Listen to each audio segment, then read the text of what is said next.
Have you ever laid in bed at night, staring at the ceiling, your chest heavy but your heart hollow, wondering why, despite all that you've achieved, despite the noise of people around you, you still feel empty? That silence inside, that ache that doesn't go away, it whispers questions you're afraid to say out loud. Why do I feel this way? Is something wrong with me? Does Allah see me? Does He hear me?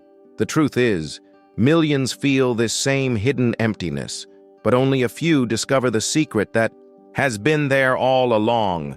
Feeling empty is not a weakness, it is not failure, it is a divine signal, a sign that your soul is thirsting for something beyond this fleeting dunya. And the Qur'an has the answer. I want you to imagine this: a desert night, stars stretching endlessly across the sky, and a man standing alone, stripped of power, abandoned by people, yet unshaken, because deep inside, he knows his Lord is with him. These are not fairy tales. They are real accounts preserved, because the pain you feel today was already written, already addressed, already answered. Feeling empty is not new. Prophets before you felt it, believers before you carried it, and Allah revealed verses that poured light into their darkness. And those same words are waiting for you, right here, right now. But here is what few people will ever tell you. Emptiness is not your enemy. It is your invitation. That hollow space you feel is not proof of Allah's absence. It is proof of your need for Him. The Qur'an transforms emptiness into intimacy with Allah. And I promise you this: if you stay with me until the end of this video, you will not just hear stories, you will feel them, you will live them, and you will leave with something you didn't know your heart was searching for. Stay, because what you are about to hear is not random. You did not arrive at this video by chance. Allah guided you here because perhaps, just perhaps, He is answering your silent dua tonight. And if your heart dares to stay open, you may discover that the answer to your deepest void has always been in the same book that has been calling you for years. Feeling empty? The Qur'an has the answer, and you are about to hear it in a way you've never experienced before. Before we dive into the first story from the Qur'an, pause with me for a moment. Take a deep breath, whisper Bismillah, and feel it. You are not here by accident. You were guided. Out of billions of videos, Allah led you to this one. Perhaps this is His way of answering the cries you never shared with anyone.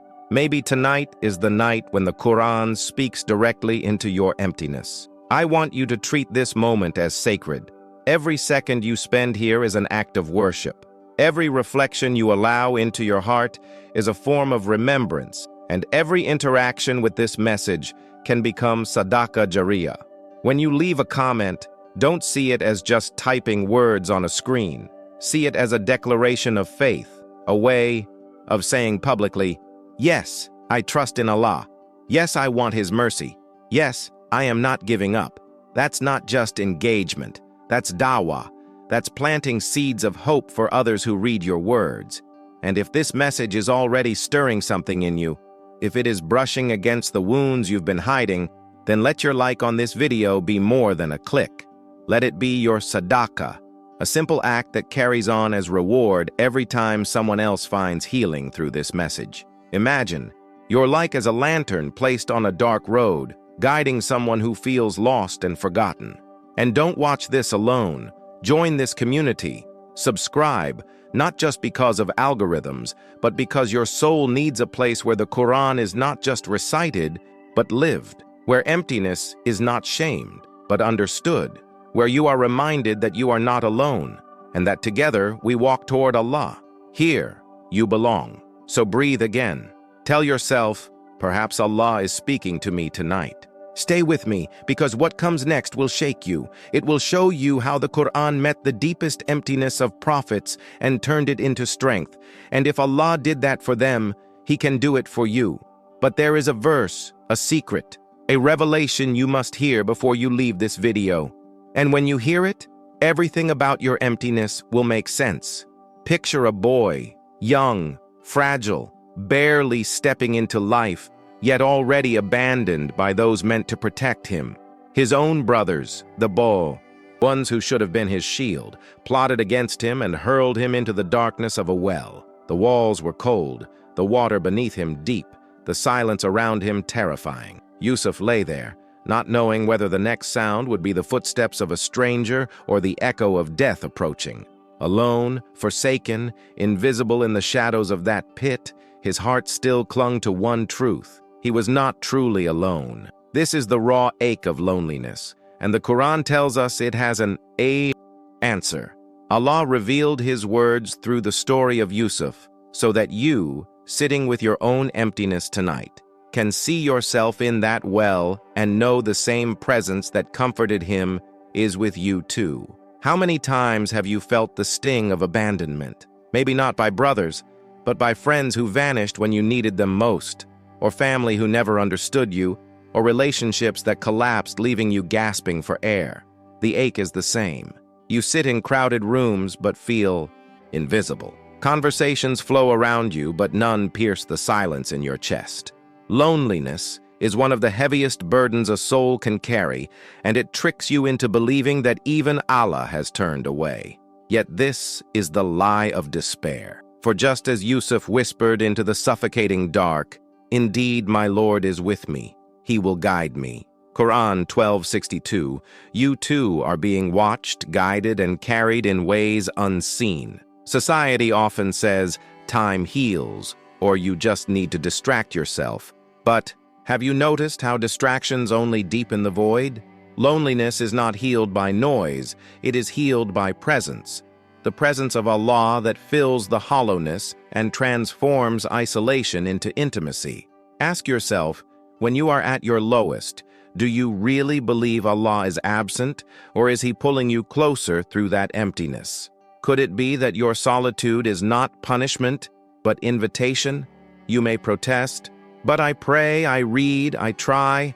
Why do I still feel empty?" Think of Yusuf. Even in the well, even later in prison, the emptiness was not erased instantly. It was endured with sabr, with trust that Allah's plan was unfolding through the silence. Your emptiness may not disappear overnight, but what if its purpose is not to leave quickly, but to train your heart to hold tighter to Allah than it ever held to people?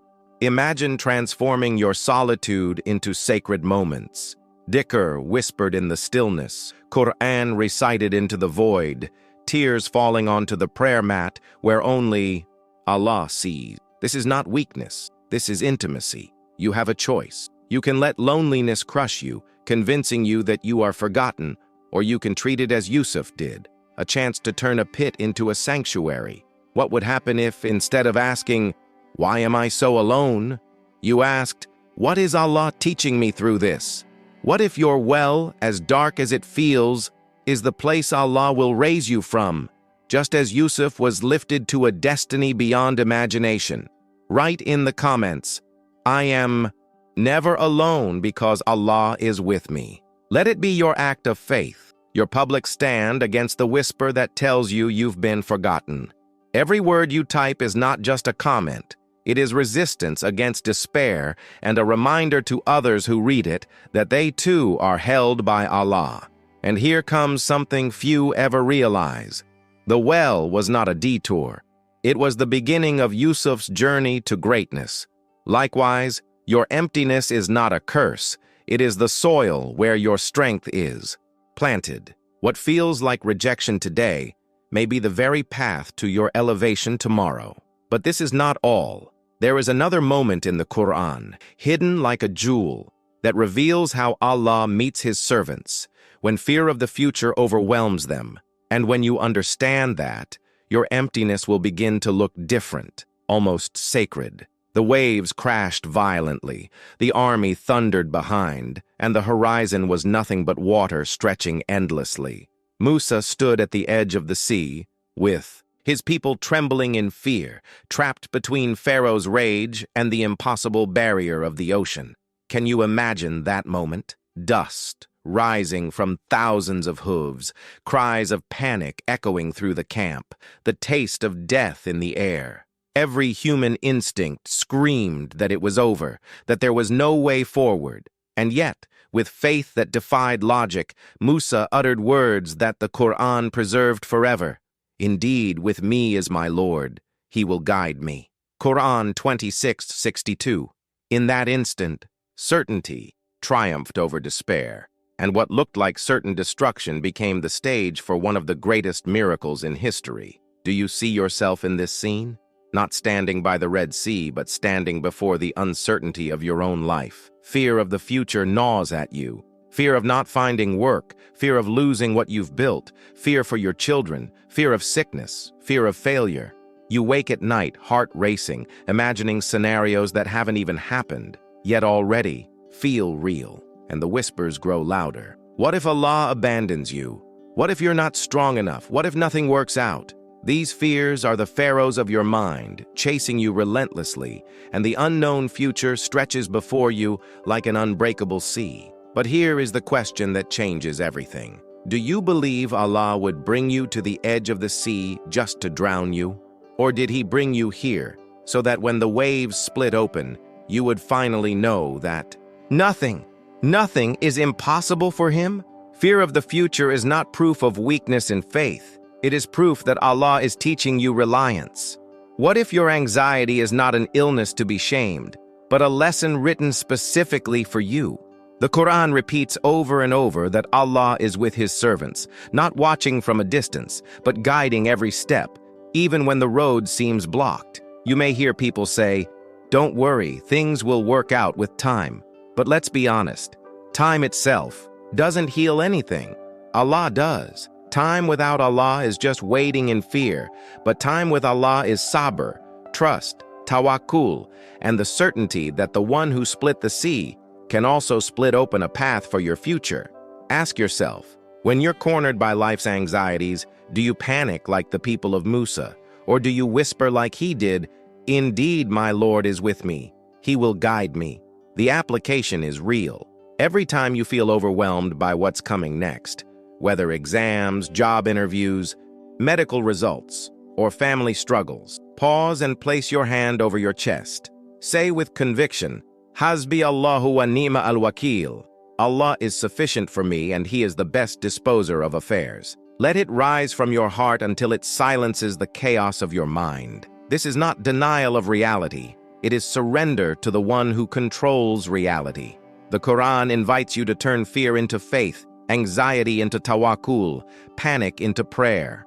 Write in the comments, "I trust Allah with my future."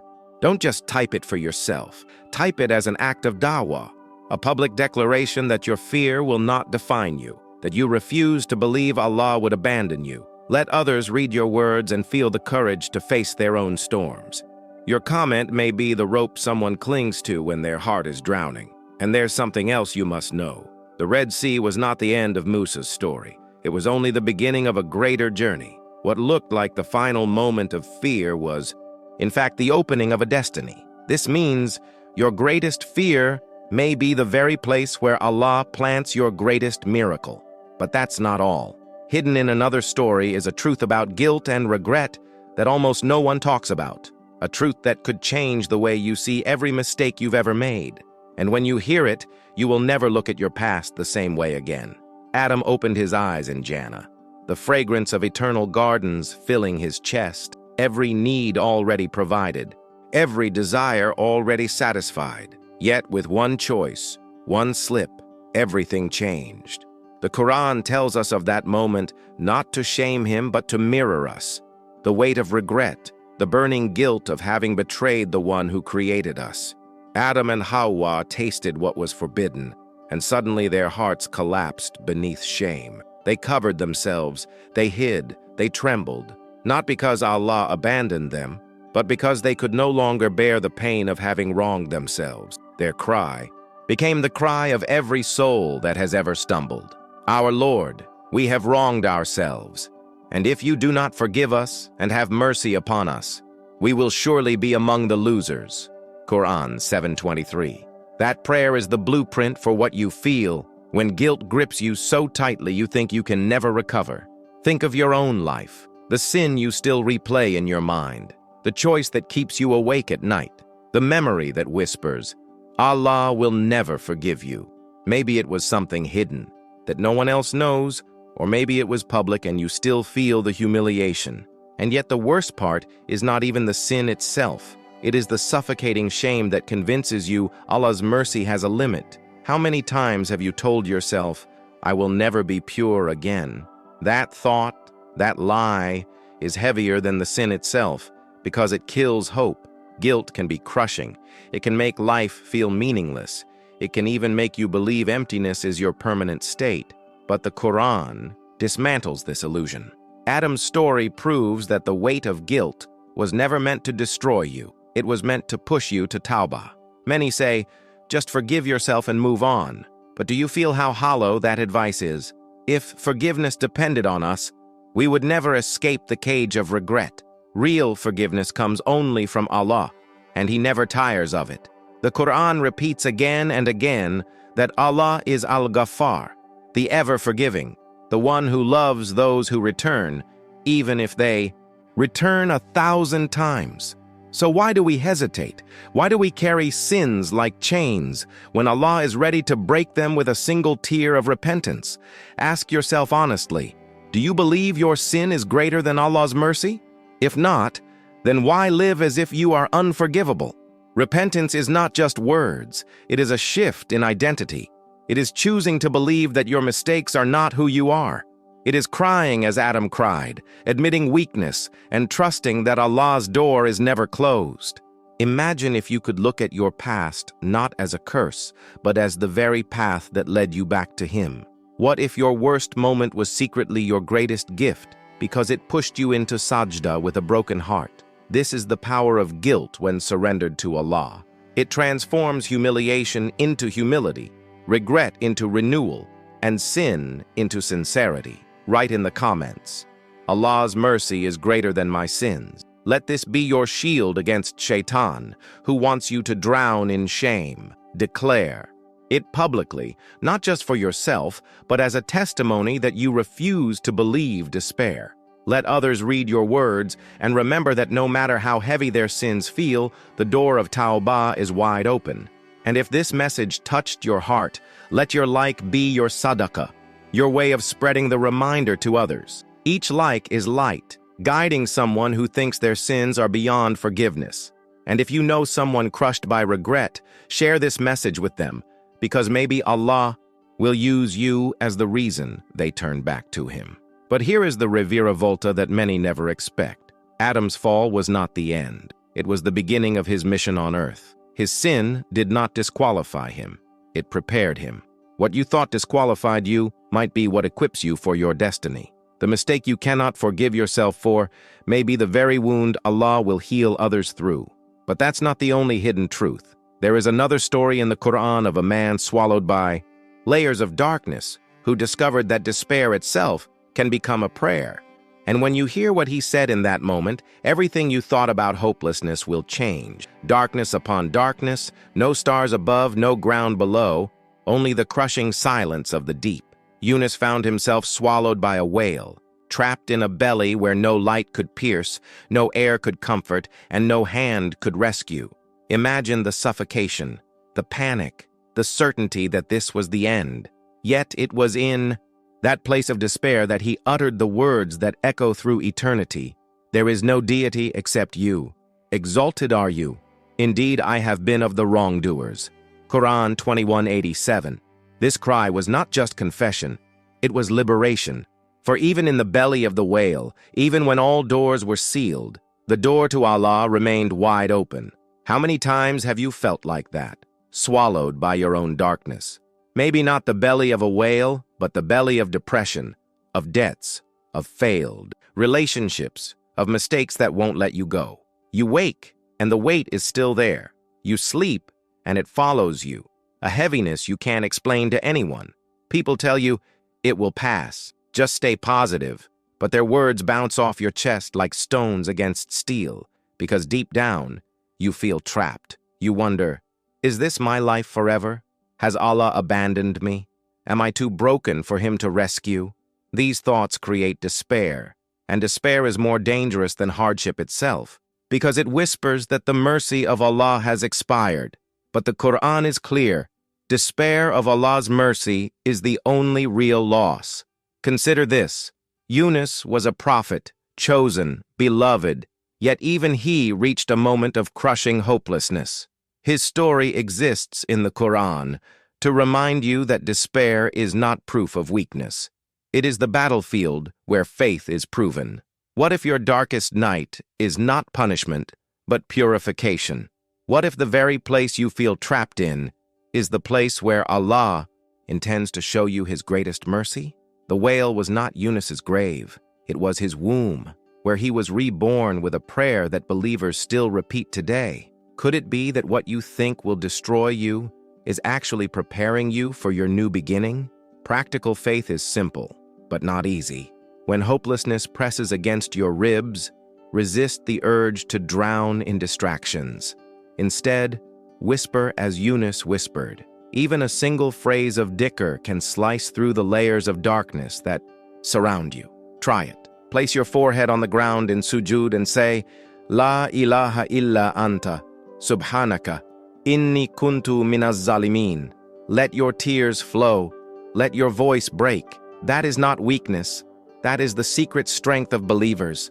Because when every earthly escape is blocked, the sky remains open, and Allah is closer to you than your own jugular vein.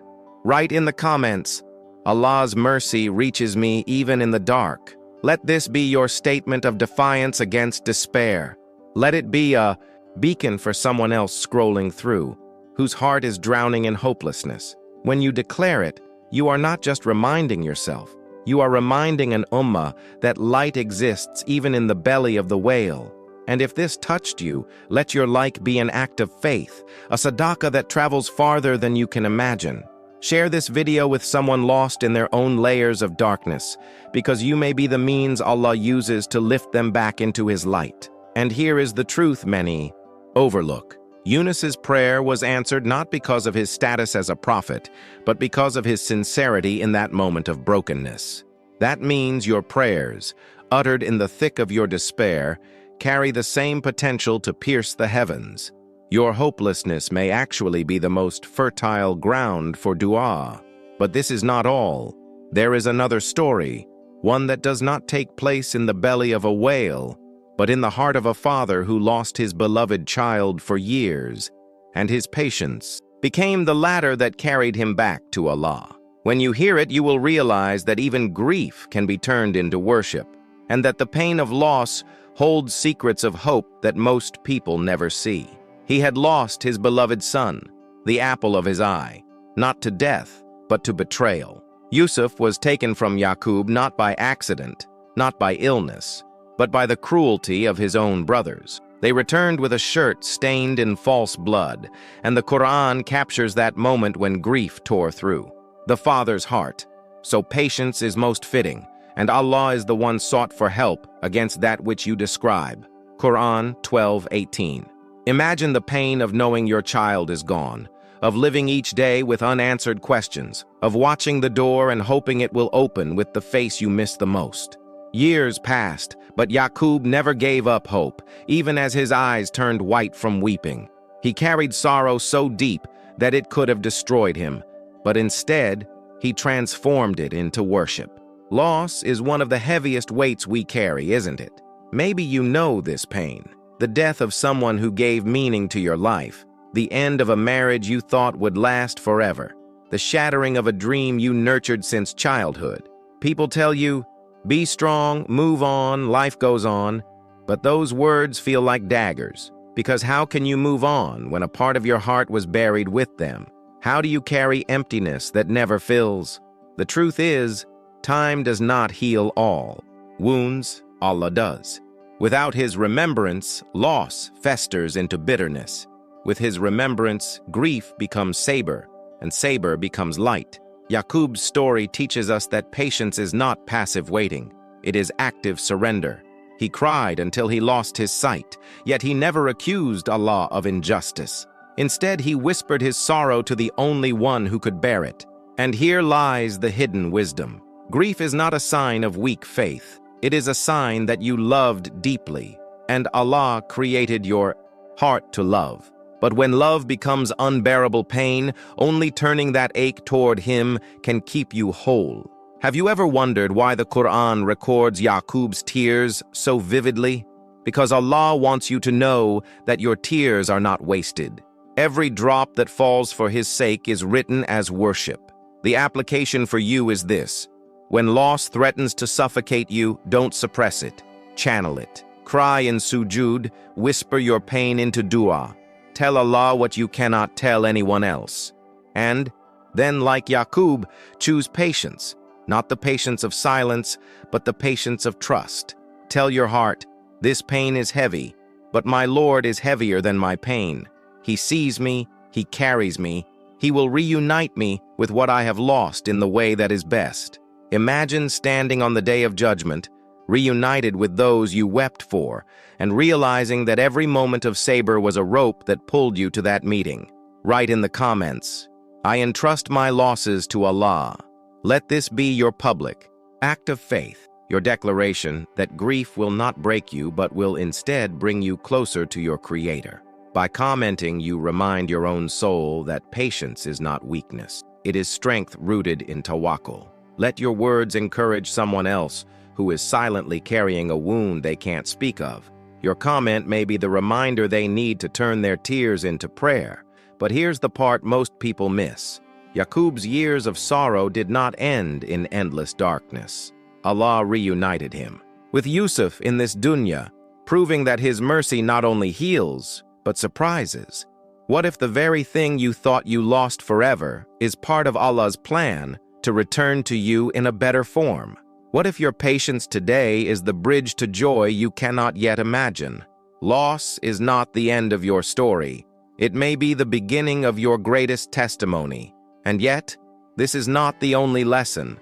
There is another servant of Allah whose pain was not the loss of a loved one, but the loss of his health. His body betrayed him, his strength left him, yet his lips never ceased to say, indeed, adversity has touched me, and you are the most merciful of the merciful. And what happened to him will change the way you see your own suffering. He was once the man whose name was spoken with reverence, whose presence carried dignity, whose wealth and family reflected a life of blessing. But then, one by one, all of it was stripped away. Health faded, strength left him, companions abandoned him, and those who once honored him now pitied him or turned away. Prophet Ayyub, alayhi salam, was not just struck by sickness. He was struck by the loneliness that sickness brings, the unspoken judgment of others, the whispers that perhaps Allah had forsaken him. Yet his lips never ceased to say the words that the Qur'an immortalized. Indeed, adversity has touched me, and you are the most merciful of the merciful. Qur'an 21, 8 through. In those words lies a secret that can change how you carry your own illness, whether it is in your body, your mind, or your soul. Sickness has a way of making us feel worthless. You used to do so much, to be independent, to carry responsibilities with strength, and now you can't even stand without pain, or perhaps you can't get out of bed. You look at yourself and wonder, what good am I to anyone like this? Society pushes productivity, efficiency, constant action. But what happens when your body says no? Do you feel left behind, forgotten, maybe even punished? This is where many fall into despair, believing that illness means the end of meaning. But what if illness is not punishment? What if it is purification? What if weakness is not failure, but a hidden form of worship that only those touched by sickness can offer? Ayyub's story destroys the lie that only strength pleases Allah. His greatness was not in conquering enemies or building empires. His greatness was in patience, in holding on to Allah when everything else slipped away. And here's the disruption you need to hear. Allah did not love Ayyub less when he was healthy, but He did not love him more when he was sick either. His value in the sight of Allah was never about what his body could or could not do. His value was in the saber of his heart, in his refusal to cut the rope of dua, even when years went by with no relief. How many of us can say the same? If you are carrying illness, whether physical pain, chronic exhaustion, or even wounds no one else can see, then take Ayyub as your mirror. Do not measure your worth by what you can produce. Measure it by how tightly you cling to Allah in your darkest hours. Every sigh, every tear, every restless night, when carried with patience, becomes dhikr, written in your record. The Qur'an did not preserve Ayyub's story to make you pity him. It preserved it to remind you that even in your weakest state, you are not abandoned. You are seen, you are carried, and you are given a chance to worship Allah in a form that the healthy may never know. If this touched your heart, click like as a way of saying, "My patience is my worship," and share this message so that others drowning in their sickness can remember that illness does not define them. Faith does. Leave a comment declaring, "Even in my weakness, Allah is sufficient for me." Let your words become a beacon for someone who feels forgotten, so that together we can remind one another that sickness may bend the body, but it cannot break the soul that trusts Allah. And here comes the twist few reflect on. Ayyub was eventually healed. His health returned, his family restored, his dignity doubled. What does that mean for you? That your story is not static. Allah can turn the page of your suffering at any moment. But even if He does not change your condition in this life, He is writing for you a station of honor in the next that no healthy person could reach. Imagine standing on the day of judgment and seeing that every year of illness was turned into mountains of light, and, realizing that your weakness was your greatest strength all along. This is why despair is a lie, because with Allah, no pain is wasted. But as profound as this lesson is, there is another struggle many carry, not in their body, but in their responsibilities. When duties pile up and the world feels crushing, the Qur'an gives yet another answer that will shake the way you see your burden. There are moments in life when the weight you carry is not seen by anyone else, yet it consumes you entirely. You wake up already tired, not because of lack of sleep, but because of the responsibilities pressing against your chest, like an invisible mountain. You are the one everyone looks to for answers, for provision, for leadership, for strength, and yet inside, you are screaming for someone to ask how you are surviving. The truth is, responsibilities can feel heavier than any illness or grief because they do not leave you. They linger day after day, year after year, with no clear end. It is in these moments that the heart whispers, "Who will carry me while I am carrying everyone else?" This hidden exhaustion is not new. Imagine the messenger of Allah at the moment when the first revelation descended. Alone in the cave of Hira, he felt the weight of a divine command that shattered his sense of self. "Read," the angel commanded, but it was more than words. It was the initiation of a trust so immense that Allah Himself says, "Had we sent down this Qur'an upon a mountain, you would have seen it humbled and splitting asunder out of fear of Allah. If mountains would crumble, what of a human heart?" The prophet trembled, his chest tightened, his soul quaked under the weight of responsibility. But Allah answered not with abandonment, not with punishment, but with mercy. "Did we not expand for you, O Muhammad, your breast, and we removed from you your burden?" Quran 94, 1-2. Do you see? The Quran does not deny that burdens exist. It does not tell you to ignore them, nor does it dismiss your struggle. Instead, it promises expansion. A tight chest, suffocated by pressure, is replaced with an expanded one, able to breathe again. Allah does not always take away the responsibility, but He transforms the capacity of your heart to hold it. That is the unseen miracle. The same duties that once made you collapse now become the very path through which Allah draws you closer. Think of your own life, the bills waiting on the table, the children needing attention, the job that demands more than you can give, the expectations of parents, the silent sacrifices no one notices, the loneliness of being the strong one. Have you felt it? That strange mixture of gratitude and suffocation? You love your family, you thank Allah for your job, you recognize the blessings in your life, and yet you feel trapped, pressured, unseen. This is not ingratitude. It is the human condition. Even the prophet needed reassurance when his chest felt heavy. If he, the most beloved to Allah, was given divine expansion, then you, too, can hope for the same. But here lies the secret. Expansion does not come from pushing harder, pretending you are fine, or bottling it all inside. Expansion comes when you release what is not yours to carry alone. Sujood is the divine mechanism of relief. Think of it. In prostration, the highest part of your body, the forehead, is lowered to the ground, the very place you would normally never place it. It is an act of humility, but also of surrender. You are saying, "Ya Allah, I cannot do this alone. This weight is too much for me, but not for you." And something extraordinary happens in that moment. The burden is not necessarily removed from your life, but it becomes lighter inside you. You rise from the ground with the same responsibilities, but with a chest that can hold them without breaking.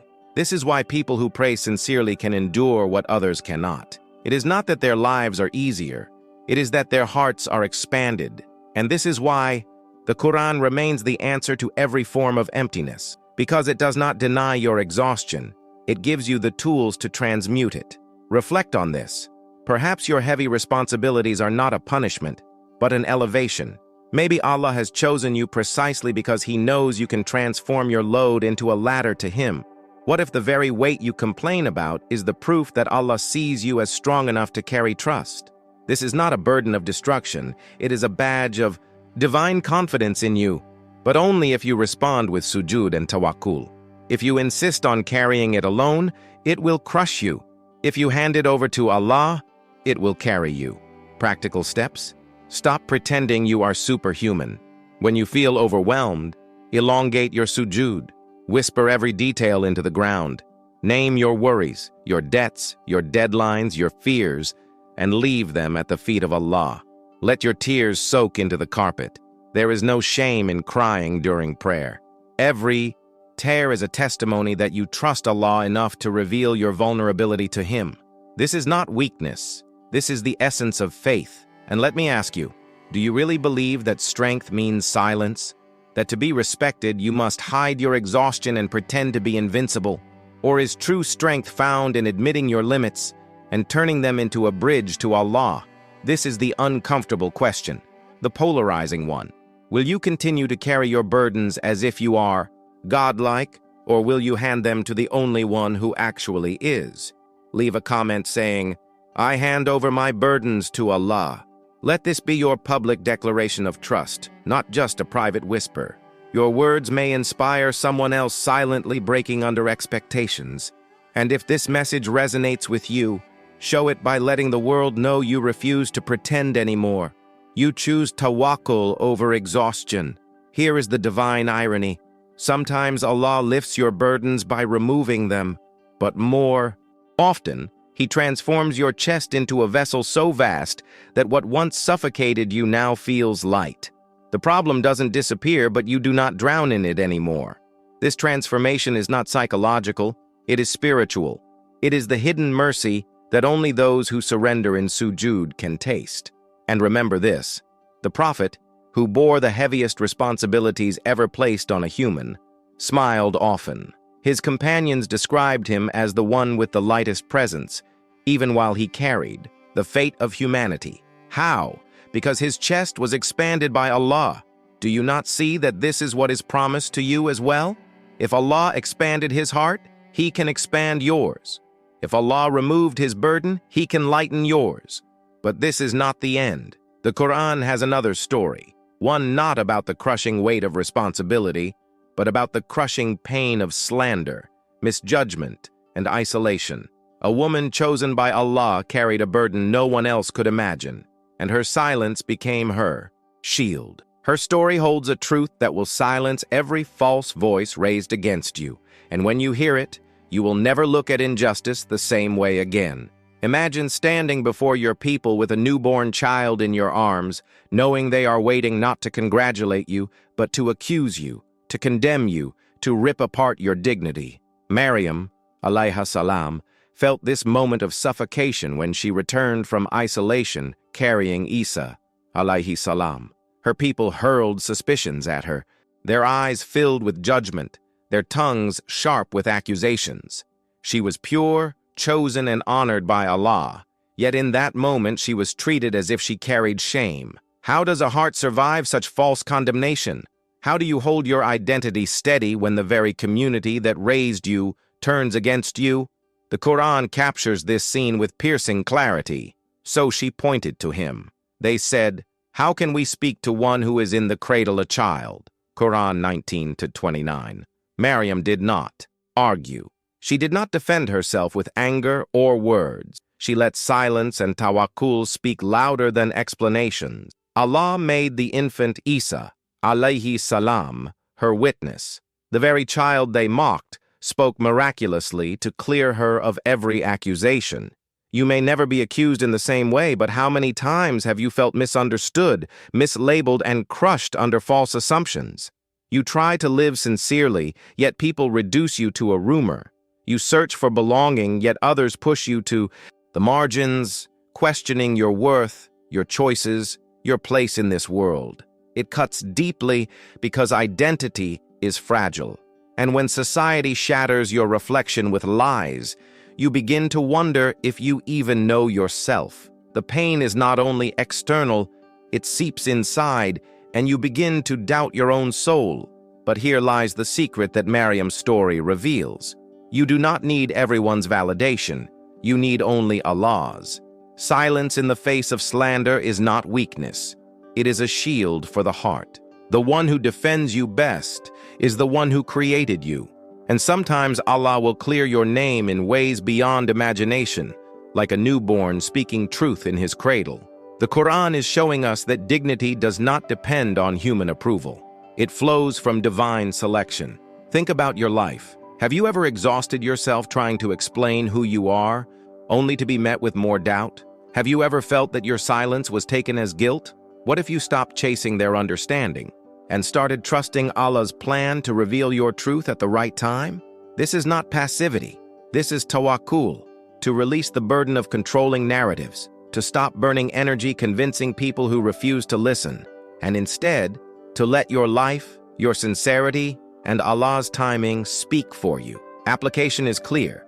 When accusations come, resist the urge to retaliate with rage. Instead, retreat into prayer. Whisper your pain to Allah in the quiet of the night. Ask Him to be your defender, your wakil, your guardian. You do not need to fight every battle. Sometimes the most powerful statement is no statement at all, but an act of surrender. Maryam did not need to scream her innocence. Allah made the impossible happen to vindicate her. He will do the same for you in ways you cannot script. Let me challenge you with a piercing question. Do you believe your worth is tied to people's opinion of you? Or do you believe your worth is sealed by Allah's choice of you? Too many live enslaved to reputation, chained to perceptions, suffocated by human judgment. But freedom comes when you detach your identity from people's tongues and root it in Allah's mercy. This is not easy. It takes courage to walk away from the noise. But when you do, you taste peace deeper than any approval can give. Write in the comments, Allah is my defender. Declare it openly, not because you need validation from strangers, but because your soul needs to hear you claim it. Let this be your line, drawn in the sand, where you stop exhausting yourself with explanations and start trusting the unseen defense of Allah. And remember, when the people you trust turn against you, it is not the end. Maryam thought she was walking into humiliation, yet she walked into a miracle. Perhaps your greatest misjudgment will lead to your greatest vindication. Perhaps your silence will be the stage for Allah's most powerful intervention in your life. Do not despair when misunderstood. This is sometimes the path chosen ones must walk. But this is not the only wound the Quran addresses. Beyond slander and identity struggles lies another torment, the crushing weight of injustice, when you are not just misjudged, but actively oppressed, mocked, and denied your rights. What happens when you cry out for help and no human voice responds? The answer is hidden in the story of a prophet who built an ark under ridicule for centuries, only to watch the flood of divine justice rise. And when you hear his prayer, You will understand how to transform your rage into a weapon sharper than any sword. Imagine being called to deliver a message that nobody wants to hear, and not just for a few months or even a few years, but for centuries. Prophet Nuh, alayhi salam, stood before his people for 950 years, inviting them with patience, with wisdom, with compassion. Day and night, publicly and privately, he pleaded with them to turn back to Allah, to abandon their arrogance and return to guidance. And yet, most of them mocked him. They ridiculed his mission, belittled his warnings, and even called him insane. Imagine the sting of being laughed at when you are pouring your heart out, carrying the heaviest truth, and doing it only for their salvation. That is not just rejection, it is humiliation, injustice, and emotional exhaustion combined. For nearly a millennium, he lived this reality. At some point, the heart wonders, how much more can one endure? The Qur'an captures one of his most vulnerable moments. So he called upon his Lord, "Indeed, I am overpowered, so help." Qur'an 54:10. These are not the words of defeat, but of surrender. They reveal the human side of a prophet, burdened, overwhelmed, and pushed to the edge, yet still turning to Allah as the only true source of relief. The injustice weighed heavy, but rather than drowning in bitterness, he redirected the weight upward, to the only one who can carry it without faltering. Haven't you felt this way? Overpowered not by armies, but by constant unfairness, the crushing experience of being wronged without the strength to fight back. Maybe in your family, at work, in society, you stand silent while injustice eats at your heart. It feels like screaming underwater, unheard and unseen. People might tell you, "Be patient," but those words often feel hollow when you are living the storm. And yet the Qur'an is reminding you through Nuh, alayhi salam, that patience is not passive suffering. It is active trust. It is pouring your case into Allah's court and knowing that His justice is never delayed. It is perfectly timed. Here lies the reframe that can liberate your soul. Every injustice you endure is an opportunity to experience Allah's role as Al-Adl, the perfectly just. Do you believe Allah overlooks oppression? Do you think He will let cruelty pass unaccounted? No. Every sigh you release, every tear that falls without witness, is written, counted, and stored as evidence in your favor. When Nuh prayed, I'm overpowered, so help, it was not only a cry for himself, it was a surrender of his people's mockery into divine hands, and history shows the outcome. The very ones who mocked him were swept away, while the one they called deluded stood vindicated on the ark. What does this mean for you? The next time you feel like injustice is suffocating your chest, resist the urge to let anger consume you. Rage feels powerful in the moment, but it eats you alive. Instead, turn your complaints into dua. Whisper as Nuh whispered, "Indeed, I am overpowered, so help." This simple prayer carries the weight of centuries and still echoes today. It transforms your pain into power because it directs it where it belongs. You are not powerless when you hand your case to Allah. You are entrusting it to the most powerful force in existence. Now let me ask you something uncomfortable. Do you truly believe in Allah's justice? Or do you secretly think human systems of power decide your fate? If you believe that corrupt bosses, unjust governments, or cruel relatives can determine your life, you will always live in fear.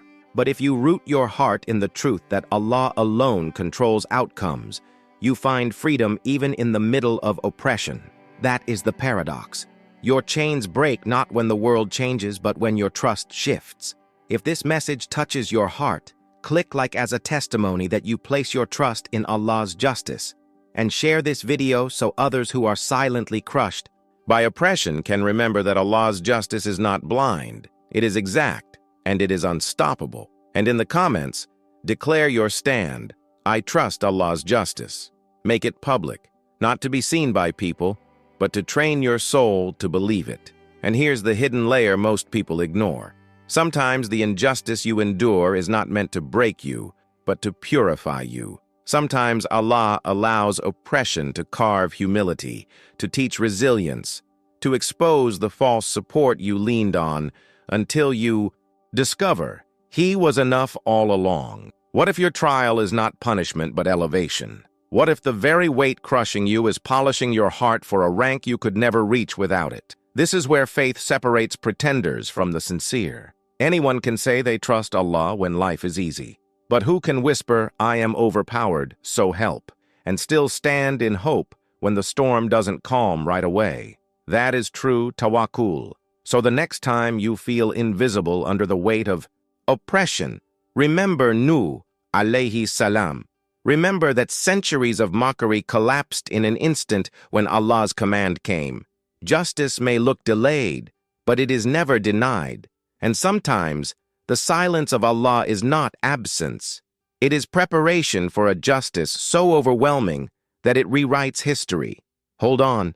Your ark is being built in silence, and when the flood of Allah's decree arrives, you will know that every second of patience was worth it. But do not leave yet, because there is another layer of emptiness even deeper than injustice. It is not about being wronged by others. It is about living a life that looks perfect on the outside but feels hollow inside. You can win every argument, clear your name, and even gain justice, and still feel something is missing.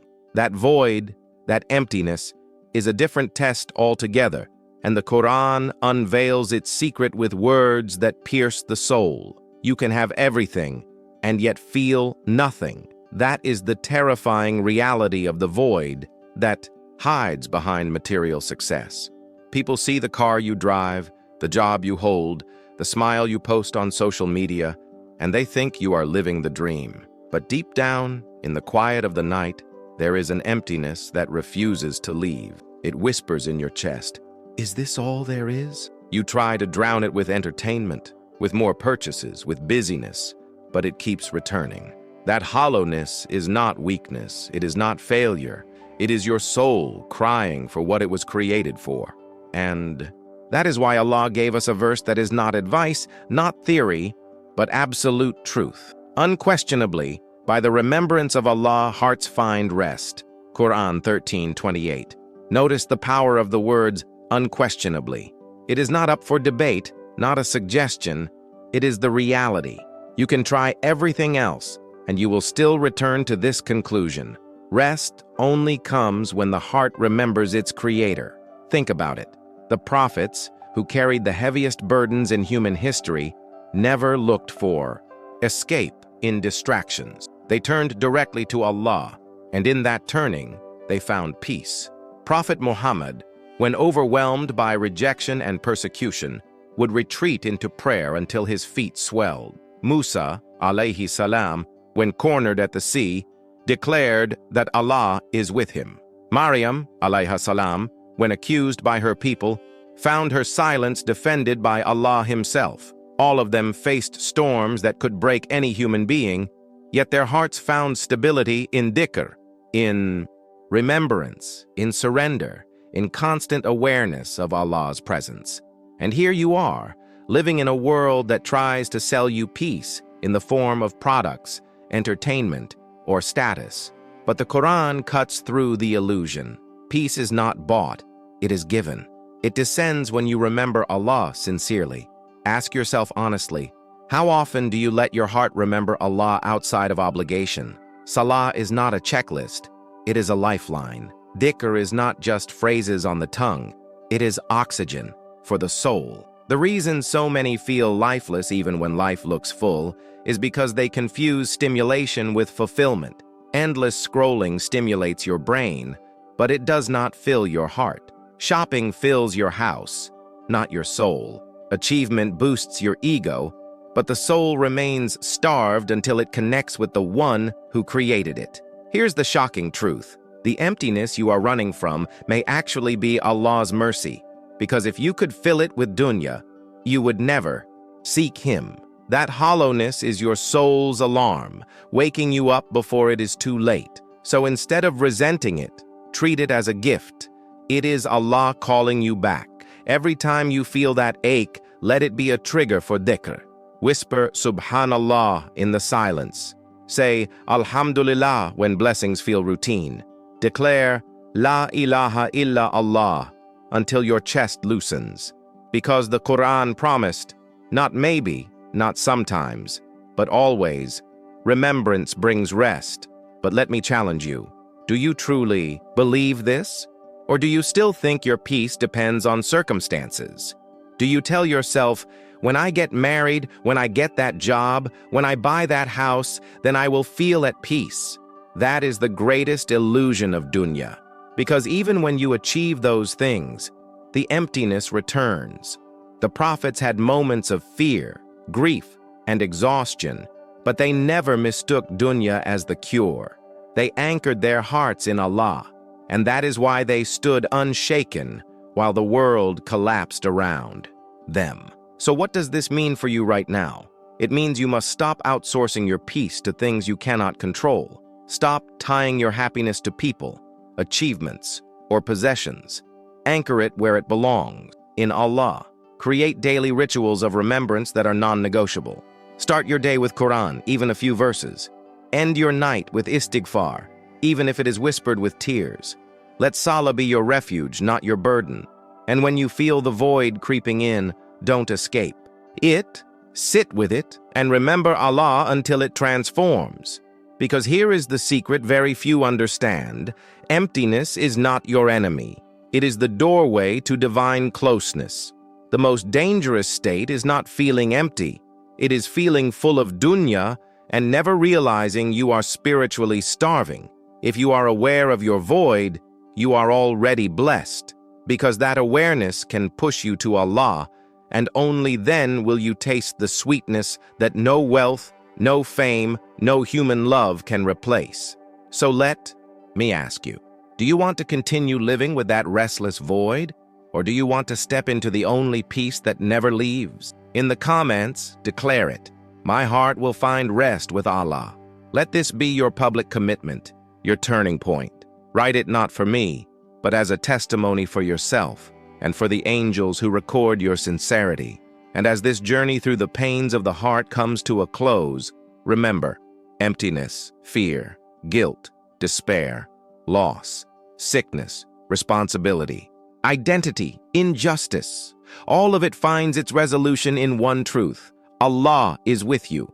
The Quran is not just a book to read. It is the medicine your soul has been waiting for.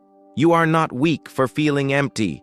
You are human, but you will remain lost until you accept that the cure was always here. Unquestionably, by the remembrance of Allah, hearts find rest. Breathe those words in. Repeat them until they sink deep. And do not leave this video the same as you entered. Carry this verse into your tomorrow, your struggles, your quiet moments. Let it echo until your emptiness transforms into serenity. The answer has always been near, closer than your jugular vein. And tonight, perhaps, is the night your heart finally believes it. You breathed through every word until this moment. And if you've reached the end of this message, know this: it was not by accident. That restlessness in your chest, that pain you thought no one could understand, it was never the end. It was Allah's way of calling you back to Him. Tonight, through the Quran, through the stories of the prophets who carried burdens heavier than yours, through verses that came down as pure light, you witnessed the truth. Emptiness was not your enemy. It was your invitation. Every loss, every fear, every injustice, every sickness, every silent cry in the dark, they were all reminders that your soul was always created to return to its creator. If the Quran could transform the loneliness of Yusuf in the well, the fear of Musa at the sea, the guilt of Adam in Jannah, the despair of Yunus in the belly of darkness, the grief of Yaqub, the sickness of Ayyub, the overwhelming burden on the prophet, the isolation of Maryam, the injustice faced by Nuh, and the void of dunya itself, then it can heal you too. And if your heart feels even slightly lighter now, it is because Allah has already responded to you by bringing you here. So pause with me. Breathe. This is not just the end of a video. It is a sacred moment. Close your eyes if you can. Raise your hands. Open your heart. Let us turn this into a dua of liberation, a plea that seals everything we have shared and transforms it into action before Allah.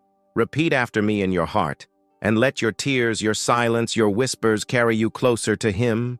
O Allah, Lord of the heavens and the earth, you know the pain I carry and the emptiness I cannot explain.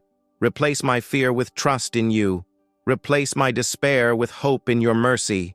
Replace my weakness with strength through patience. Remove the burden that weighs on my heart and fill it with your light. Grant me sabr in trials, tawakkul in uncertainty, and sakina, tranquility, that only comes from you.